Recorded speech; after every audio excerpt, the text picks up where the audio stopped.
மகரம் மகர ராசியை பொறுத்த வரைக்கும் எல்லாமே என்னை விட்டு போயிடுச்சு, இனி பிரிஞ்சு போறதுக்கு என்கிட்ட உயிர் மட்டும்தான் இருக்கு, அதுவும் போயிடுச்சுன்னா இந்த கர்மா முடிஞ்சிடும் அப்படின்னு நிறைய பேர் வேதனைப்பட்டுக்கிட்டு இருக்கிறீங்க.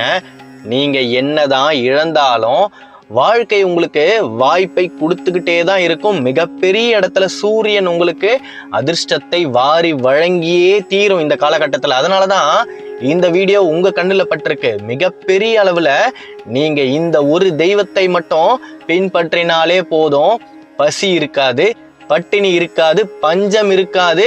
அதை விட நீங்க யார்கிட்டையும் கடன் வாங்காம இருப்பீங்க. உங்க கையில பணம் இருந்துகிட்டே இருக்கும். மிகப்பெரிய அளவுல மகரத்துடைய வாழ்க்கை மாறப்போகுது. இது நாள் வரைக்கும் தகரமாய் இருந்த மகரம் தங்கமாய் ஜொலிக்கக்கூடிய காலமும் நேரமும் நெருங்கி வந்தாச்சு. வேலைக்காக நீங்க காத்துக்கிட்டு இருக்கிறீங்க, படிச்சு முடிச்சிட்டீங்க, எதிர்பார்த்துக்கிட்டு இருக்கிறீங்க ஒரு மிகப்பெரிய வேலையை. ஏன் எம்ப்ளாய்மெண்ட் ஆபீஸ்லயே நீங்க பதிவும் பண்ணிட்டீங்க. இந்த ஆண்டு மிகப்பெரிய வேலை உங்க மனசுக்கு பிடிச்ச மாதிரி கிடைக்க போகுது. உங்களுக்கு இருக்கக்கூடிய முக்கியமான இரண்டு பிரச்சனை என்ன அப்படின்னா வேலை, கடன். இது ரெண்டுமே நீங்க நினைச்ச மாதிரி உங்க வாழ்க்கையில அமைய போகுது. கடன் இல்லா வாழ்க்கைய நீங்க நெருங்க போறீங்க. இது எல்லாத்துக்கும் நீங்க செய்ய வேண்டியது ஒன்னே ஒண்ணு மட்டும்தான். அதாவது உங்க பூஜை அறையில நான் ரொம்ப இழுக்கல, என்ன இருக்கோ அதை அப்படியே நேரா சொல்லிடுறேன், தயவு செய்து புரிஞ்சுக்கோங்க.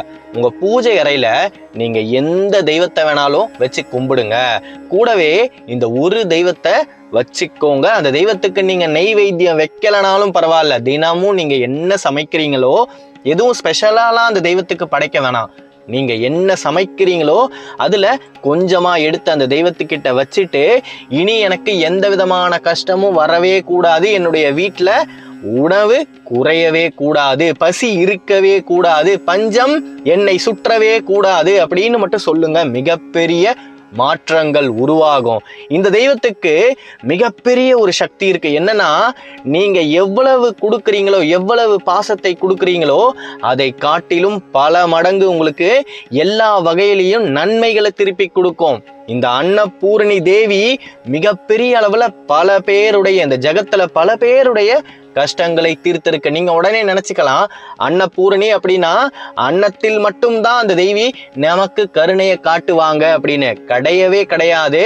அனைத்து சகல சௌபாக்கியங்களையும் தரக்கூடிய சக்தி முதலில் அஷ்டலட்சுமிகளில் இந்த அன்னதேவிக்கு மட்டும்தான் முதலில் இருக்குது. மிகப்பெரிய அளவுல மகரம் வாழ்க்கையில் ஜொலிக்க போகுது. அதாவது கஷ்டங்களை தாண்டி வரப்போகுது. பள்ளத்துல விழுந்துட்டீங்க, அந்த பள்ளத்துல இருந்து உங்களை மேல கையை பிடிச்சி தூக்கக்கூடிய சக்தி இந்த அன்னபூரணி தேவிக்கு மட்டும்தான் இருக்குது.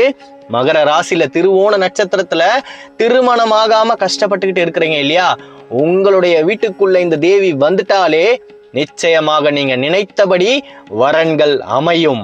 உறவுகள் பிரிஞ்சு போயிடுச்சு அப்படின்னு வருத்தப்பட்டுக்கிட்டு இருக்கிறீங்க இல்லையா, பிரிந்த உறவுகள் இந்த தெய்வத்தால் மறுபடியும் உங்கள் கூடவே வாழக்கூடிய சூழ்நிலைகள் ஏற்பட போகுது. அதனால் மகரம் கடந்து வந்த காலத்தை பற்றி தயவு செய்து யோசிக்காதீங்க. நீங்கள் எதிர்காலத்தை நோக்கி யோசித்தாலே போதும், உங்கள் முன்னாடி எல்லா விதமான சந்தர்ப்பங்களும் தோன்ற ஆரம்பிக்கும். உங்களை பொறுத்த வரைக்கும் யோகக்காரகர் யார் அப்படின்னா சனீஸ்வரன் தான். சனீஸ்வரனை கும்பிட்டுட்டு நான் எடுத்து வைக்கக்கூடிய ஒவ்வொரு செயலும் வெற்றியில் முடியணும் அப்படின்னு நினச்சி நீங்கள் செஞ்சாலே போதும், அந்த காரியம் வெற்றியில் முடியும். அதாவது 10வது இடம், சுருக்கமாக சொல்லணும் அப்படின்னா வேலை கிடைக்க போகுது, ஊதியம் உயரப்போகுது, வாழ்க்கை சந்தோஷமாக மாறப்போகுது. 10வது இடம் அப்படின்னாலே உங்களுடைய ஐடென்டிட்டி, நீங்கள் யார் அப்படின்றத இந்த உலகம் புரிஞ்சிக்கக்கூடிய இடம். மிகப்பெரிய அளவில் இந்த அன்னபூரணி தேவியுடைய அனுகிரகங்கள் உங்கள் மேலே விழும் பொழுது அனைத்து விதமான, அதாவது நீங்கள் இருளில் இருக்கிறீங்க, கஷ்டத்தில் இருக்கிறீங்க, கடனில் இருக்கிறீங்க, அனைத்து விதமான கடன்களும் உங்களை விட்டு விலகும். கடனில்லா வாழ்க்கையை மகரம் தொடப்போகுது. இந்த ஆகஸ்ட் மாதத்துடைய முடிவிலிருந்து செப்டம்பர் மாதத்துடைய தொடக்கம், செப்டம்பர் மாதம் ஆரம்பித்த உடனே நீங்கள் எதை நம்புறீங்களோ அது உங்களுக்கு கை கொடுக்கும். நீங்கள் எதை அதிகமாக நம்புவீங்க அப்படின்னா ஹார்ட் ஒர்க்கு, உழைப்பு. உங்களுடைய உழைப்பை பயங்கரமாக நம்புவீங்க. அந்த உழைப்பு தான் உங்களை உயர்வுக்கு கொண்டு போக போகுது. மிகப்பெரிய அளவில் மகரம் நினைத்த காரியங்களை நோக்கி நகரப் போகுது. அந்த ஒரு செயலை செய்யணும் அப்படின்னு ரொம்ப நாளாக நீங்கள் யோசிச்சுக்கிட்டு இருக்கிறீங்க இல்லையா, அந்த காரியத்தை நெருங்குவீங்க, அதை சிறப்பாக செஞ்சு முடிப்பீங்க. அதாவது நீங்கள் யாரெல்லாம் என் கூட இருந்தால் நல்லா இருக்கும், நான் மற்றவர்களோடு கை கோர்த்து தான் இந்த வெற்றியை அடையணும் அப்படின்னு யோசிச்சுக்கிட்டு இருக்கிறீங்க இல்லையா, அவங்க எல்லாருமே உங்ககிட்ட உங்களுடைய அன்பை புரிஞ்சுக்கிட்டு மறுபடியும் திரும்பி வருவாங்க. நீங்கள் அவர்களோடு சேர்ந்து அந்த காரியத்தை செய்து வெற்றியை அடைந்தே தீர்வீர்கள். அதில் எந்த விதமான மாற்று கருத்துமே கிடையாது. நீங்கள் செய்ய வேண்டியது ஒன்று மட்டும்தான், தன்னம்பிக்கை இழக்காமல் இருங்க. செவ்வாய்க்கிழமை, வெள்ளிக்கிழமை, மற்ற நாள்லலாம் நீங்கள் இந்த தேவியை பார்க்கலனாலும் பரவாயில்லை, செவ்வாய் வெள்ளி காலையில் எழுந்த உடனே ஒரே ஒரு வாழைப்பழத்தை அந்த அன்னபூரணி தேவி கிட்ட வச்சுட்டு, நான் இன்னைக்கு விட இன்னமும் வளத்துலேயும் செல்வத்திலையும் மிகப்பெரிய அளவில் நாளைக்கு வளரணும் அப்படின்னு தினமும் வேண்டுங்க.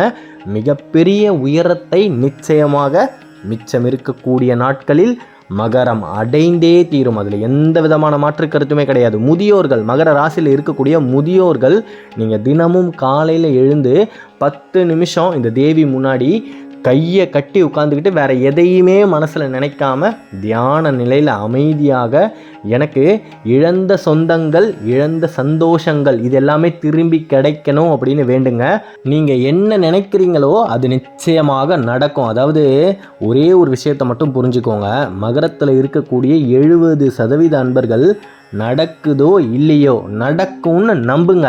எனக்கெல்லாம் நல்லதே நடக்காது, நான்லாம் வாழ்க்கையில் முன்னேறவே முடியாது, கடைசி வரைக்கும் நான் இப்படியே தான் இருப்பேன் அப்படின்னு தயவு செய்து நினைக்காதீங்க. எல்லா விஷயத்துக்குமே ஒரு சொல்யூஷன் இருக்குது, எல்லா ப்ராப்ளத்துக்கும் ஒரு விடை இருக்குது. அதாவது ஒரு பிரச்சனைன்னு ஒன்று இருந்தால் அதுக்கு தீர்வுன்னு ஒன்று நிச்சயமாக இருக்கணும்ல. பள்ளம்னு ஒரு பக்கம் இருந்தால் அந்த பக்கம் மேடுன்னு இருக்கணும்ல. இன்னைக்கு மகரம் பள்ளத்தில் இருக்கிறீங்க, நாளைக்கு நிச்சயமாக மேட்டில் ஏறி வெற்றியை அடைந்தே தீருவீர்கள். அதனால் மன சோர்வில் மட்டும் உட்காந்துடாதீங்க. நீங்கள் மன சோர்வில் உட்காந்துட்டா உங்களை சுற்றி இருக்கக்கூடிய எல்லாருமே மன சோர்வில் விழுந்துடுவாங்க. அப்பேற்பட்ட ஒரு ராசி மகரம். மகரம் சந்தோஷமாக இருந்தால் சுற்றி இருக்கிறவங்க எல்லாரையும் சந்தோஷமாக வச்சுப்பீங்க. நீங்கள் கஷ்டமாக இருந்தீங்கன்னா அந்த கஷ்டம் உங்களை சுற்றி இருக்கக்கூடியவர்களையும் சேர்த்து பாதிக்கும். அதாவது எல்லாமே காலத்தின் கோட்பாடுகள் படி தான் சரியாக நடக்குது அப்படின்னு மிகப்பெரிய ஒரு ஐதீகம் இருக்குது. சுக்கிரன் உங்கள் வாழ்க்கையில் ஜொலிக்கக்கூடிய இந்த காலகட்ட நேரத்தில் நீங்கள் இப்பேற்பட்ட ஒரு செய்தியை பிரபஞ்சம் மூலமாக கேட்டிருக்கிறீங்க அப்படின்னா மிகப்பெரிய அளவில் இனி வெற்றிகள் மட்டுமே தான் உங்களை தேடி வரப்போகுது. நீங்கள் சந்தித்த தோல்விகள் எல்லாம் உங்களை விட்டு மறையப்போகுது அப்படின்னு தான் அர்த்தம். செப்டம்பர் மாதத்தில் சுக்கிரனால், அதாவது சுக்கிர திசை இருந்தால் குடிசையிலிருந்து கோபுரத்துக்கே செல்ல முடியும் அப்படின்ற மிகப்பெரிய ஒரு நம்பிக்கை இருக்குது இல்லையா.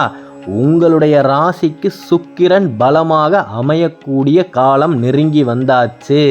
நீங்கள் அன்னபூரணி தேவியை மனசில் தினமும் நினச்சிக்கிட்டு உங்களுடைய வாழ்க்கையை ஆரம்பிங்க. ஒவ்வொரு நாளும் காலையில் எழுந்த உடனே ஒரு வெள்ளை காகிதத்தை எடுத்து ஓம் அன்னபூரணி தேவியே நமக, அன்னபூரணி தேவியே நமக அப்படின்னு 3 முறை எழுதுங்க. அப்படி எழுத முடியல அப்படின்னாலும் மனசுக்குள்ளே சொல்லுங்க.